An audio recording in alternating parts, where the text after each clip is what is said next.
Λοιπόν, στείλτε μας τα μηνύματά σας στο Viber αν συμφωνείτε με την διατύπωση του Πρόεδρου της Δημοκρατίας, αν η Κύπρος πρέπει ή όχι να γίνει μέλος του ΝΑΤΟ. Και θα ξεκινήσω από αυτό, καλωσορίζοντας τους δύο καλεσμένους μας, τον κύριο Γιώργο Παμπορίδη, πρώην Υπουργό Υγείας, γεια σας, και υποψήφιο με το Δημοκρατικό Συναγερμό.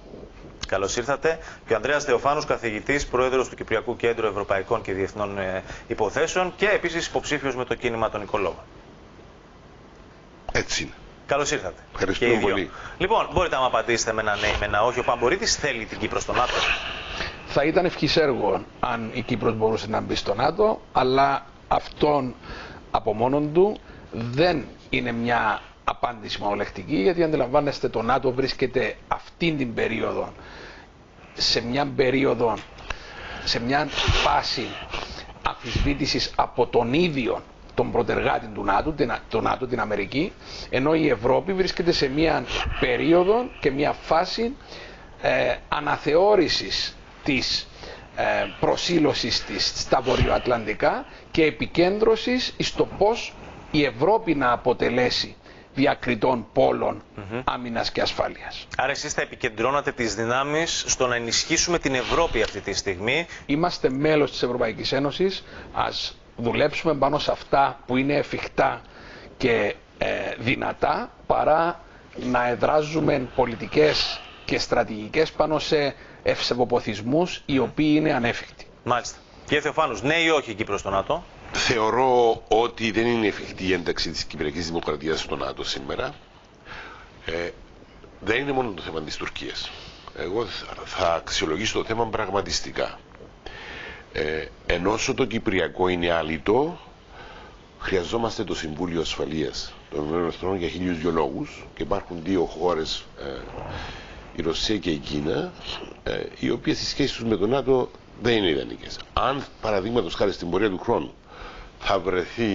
θα υπάρξει μια ικανοποιητική λύση του κυπριακού προβλήματος και μέρος αυτής της ρύθμισης θα είναι εγγύσεις από το ΝΑΤΟ και δική μας συμμετοχή, αυτό να το συζητήσουμε πολύ ευχαρίστως. Αλλά σήμερα να γίνεται λόγος για η Κύπρος να ενταχθεί στο ΝΑΤΟ με τα σημερινά δεδομένα, το θεωρώ μη ρεαλιστική προοπτική. Άρα έκανε λάθος ο πρόεδρος της Δημοκρατίας, κατά την εκτίμησή σας, που το ανέφερε και το βάζει τώρα στο τραπέζι?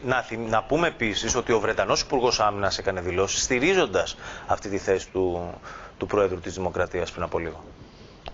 Εντάξει, ο καθένας βλέπει τα πράγματα με τον τρόπο που θέλει ο ίδιος. Αυτή η συζήτηση την είχαμε αρκετές φορές στο τελευταίο διάστημα. Είναι λαθασμένο να υπάρχει μία ιδεολογική προσέγγιση σε αυτά τα σοβαρά ζητήματα. Πρέπει να τα αξιολογούμε με πραγματισμό.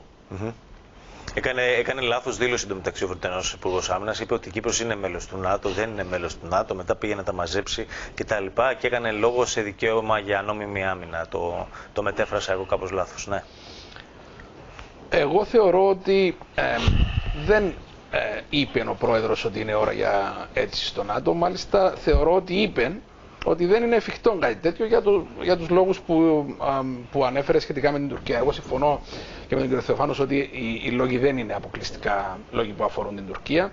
Να πούμε όμως κάτι διαφορετικό.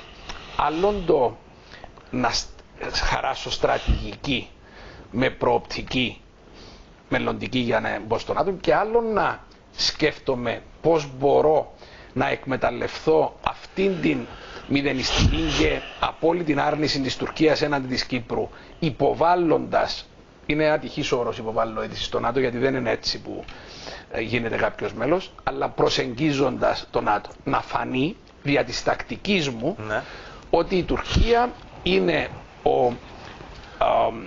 ο ταραξίας της περιοχής και αυτός ο οποίος δημιουργεί προβλήματα. Και αυτό είναι ένα χαρτί το οποίο μπορούμε να παίξουμε. Ωστόσο, επαναλαμβάνω, να μην βάζουμε τα αυγά μας στο ΝΑΤΟ, να βάζουμε τα αυγά μας στην Ευρωπαϊκή Ένωση. Η Ευρωπαϊκή Ένωση όμως, και θέλω τις απόψεις και των δυο, μπορεί να αποτελέσει, να εξελιχθεί μάλλον σε μια ολοκληρωμένη ένωση κρατών, μια συμμαχία κρατών με κοινή εξωτερική πολιτική, με κοινή στρατιωτική άμυνα, με κοινή οικονομική πολιτική, που είναι ό,τι πλησιέστερο έχουμε αυτή τη στιγμή σε μια ευρωπαϊκή ενοποίηση. Ο κ. Θεοφάνος ασχολείται εκτενώς και με τα οικονομικά. Μπορεί να γίνει αυτό ρεαλιστικά, πραγματιστικά? Είναι μακρύς ο δρόμος για την ευρωπαϊκή ολοκλήρωση, η οποία θα εμπεριέχει και την διάσταση ενός πυλώνα κοινής εξωτερικής πολιτικής πραγματικά και κοινής άμυνας. Αλλά είναι κάτι το οποίο οι Ευρωπαίοι ηγέτες θα πρέπει να προβληματιστούν. Λαμβάνοντας υπόψη τις τελευταίες εξελίξεις που βλέπουμε τα τελευταία χρόνια και τον πόλεμο στην Ουκρανία και τα προβλήματα στις ευρωατλαντικές σχέσεις και το τι συμβαίνει στη Μέση Ανατολή, η Ευρωπαϊκή Ένωση θα πρέπει να δει πώς προχωρά και με αυτές τις επιλογές. Και θέλω επί τούτου να σημειώσω δύο πράγματα. Ναι. Υπάρχει αυτή η κρίση σήμερα στη Μέση Ανατολή. Κατ' ουσίαν, εδώ και χρόνια η Ευρωπαϊκή Ένωση είναι απόν από τα τεκτενόμενα στη Μέση Ανατολή. Και όμως, τι δημιουργεί αυτή η κρίση? Θα δημιουργήσει τουλάχιστον δύο καταστάσεις ανεπιθύμητες για την ίδια την Ένωση. Αυξημένα μεταναστευτικά ρεύματα και σταθμοπληθωριστικές πιέσεις. Δηλαδή, συμβαίνουν πράγματα χωρίς την Ένωση που επηρεάζουν την Ένωση. Το ίδιο είχαμε και πριν 20 και χρόνια με την επέμβαση των Αμερικανών στο Ιράκ, που ήταν αποσταθεροποιητική και έβλεψε και τις περιοχές και τις χώρες εκείνες, αλλά και την ίδια την Ένωση. Ναι. Αμερικανοί όπως ο Χένρι Κίσινγκερ τότε προειδοποιούσε τον Μπούς να μην προχωρήσει, προβάλλοντας αυτά τα επιχειρήματα για αποσταθεροποίηση και ούτω καθεξής. Η Ευρώπη και τότε ήταν απούσα. Δεν μπορεί αυτό το πράγμα να συνεχιστεί. Και θα έλεγα επίσης ότι εάν υπήρχε μια ισχυρή ευρωπαϊκή ηγεσία, θεωρώ ότι θα αποφευγόταν και ο πόλεμος Ρωσίας-Ουκρανίας και η ρωσική εισβολή. Άρα είναι ένα θέμα που μπορεί να υπάρχουν σήμερα πάρα πολλές δυσκολίες, αλλά είναι κάτι το οποίο οι Ευρωπαίοι ηγέτες θα πρέπει να αξιολογήσουν ανάλογα και κατάλληλα. Ναι, δική σας θέση. Εγώ θεωρώ ότι, συμφωνώ βεβαίως ότι πρόκειται για μια εξελικτική διαδικασία η οποία θα πάρει χρόνο. Η Ένωση στο κάτω-κάτω έχει δείξει ότι εμβαθύνει την οικονομική αρχικά ένωση σε κάτι πολύ πιο μεστό μέσα από μακρές διαδικασίες. Ωστόσο θεωρώ ότι τα πρόσφατα γεγονότα εξ αφορμής του πολέμου στην Ουκρανία αλλά και των περιστατικών που έλαβαν χώρα στο Ισραήλ και τη Γάζα, αλλά και τώρα με το Ιράν, καταδεικνύεται ότι η Ευρώπη πρέπει να ξανασκεφτεί και να αναθεωρήσει την παθητική, θα έλεγα, στάση της, η οποία της επέτρεπε να επαναπάβεται στο ότι θα υπάρχει πάντα η Αμερική στην οποία μπορώ να στηρίζομαι. Έγινε ξεκάθαρο τις τελευταίες περιόδους ότι η Αμερική έχει άλλες προτεραιότητες ή εν πάση περιπτώσει δεν μπορεί η Ευρώπη να προσδένεται σε έναν όχημα το οποίο την καθιστά σώμα ετερόφωτο. Η Ευρώπη έχει ρόλο να παίξει στην περιοχή. Μιλούμε για την βαθύτερη δημοκρατία σε όλη την Ιφίλιο. Είναι ηγέτιδα σε πάρα πολλούς τομείς, και οικονομικά και πολιτιστικά και πνευματικά. Πρέπει λοιπόν να καταστεί αυτόφωτη και σε ό,τι αφορά τα αμυντικά. Και επιτρέψτε μου εδώ να πω ότι παρότι συμφωνώ με τον κ. Θεοφάνος ότι θα πάρει χρόνο η μετεξέλιξη της Ευρώπης σε μια ενιαία δύναμη με κοινή εξωτερική πολιτική και ασφάλεια, σε ό,τι αφορά την άμυνα της Ευρώπης, θεωρώ ότι αυτό θα γίνει πολύ νωρίτερα. Αλήθεια, πιστεύετε αυτό? Και θεωρώ ότι το περιστατικό που έγινε στην Κύπρο, κοιτάξτε, το άρθρο 42.7 της Συνθήκης της Ευρωπαϊκής Ένωσης, της λεγόμενης Συνθήκης της Λισαβόνας, επιτρέπει, είναι το λεγόμενο solidarity, η ρήτρα αμοιβαίας συμβολής. Συνδρομής. Είχε επικαλεστεί η Γαλλία πρώτη αυτόν το άρθρο στις τρομοκρατικές επιθέσεις του Παρισιού, αν θυμάστε. Εμείς δεν το έχουμε επικαλεστεί ακόμη. Ωστόσο, έχει στην ουσία εφαρμοστεί στην περίπτωση της Κύπρου.